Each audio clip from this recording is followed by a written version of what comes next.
Here's 6 responses to Bernie Skeptics.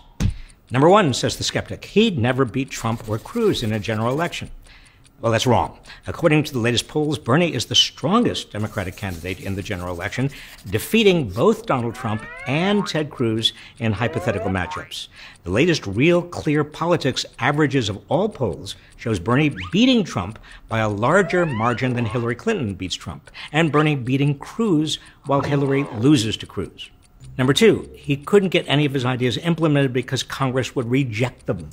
Well, if both houses of Congress remain in Republican hands, no Democrat will be able to get much legislation through Congress and will have to rely instead on executive orders and regulations. But there's a higher likelihood of kicking Republicans out if Bernie's political revolution continues to surge around America, bringing with it millions of young people and other voters and keeping them politically engaged. Number 3, says the skeptic, America would never elect a socialist. Please. America's most successful and beloved government programs are social insurance, Social Security, and Medicare. I mean, a highway is a shared social expenditure, as is the military, and public parks, and schools. The real problem is we now have excessive socialism for the rich, bailouts of Wall Street, subsidies for big ag and big pharma, monopolization by cable companies and giant health insurers, giant tax-deductible CEO pay packages, all of which Bernie wants to end or prevent.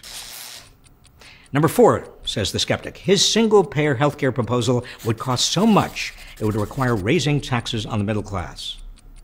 This is a duplicitous argument. Single-payer systems in other rich nations have proven cheaper than private for-profit health insurers because they don't spend huge sums on advertising and marketing, executive pay, and billing. So even if the Sanders single-payer plan did require some higher taxes, Americans would still come out way ahead because they'd save far more than that on health insurance. Number 5. His plan for paying for college with a tax on Wall Street trades would mean colleges would be run by government rules. Baloney. 3/4 of college students today already attend public universities, financed largely by state governments, and they're not run by government rules.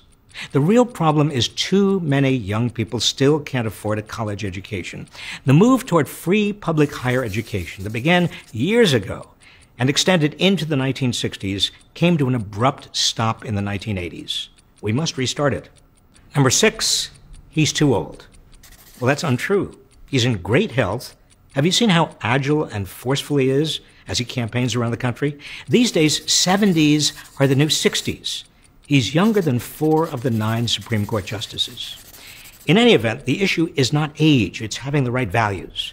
Franklin D. Roosevelt was paralyzed. John F. Kennedy had Addison's and Crohn's diseases. But they were great presidents because they fought adamantly for social and economic justice.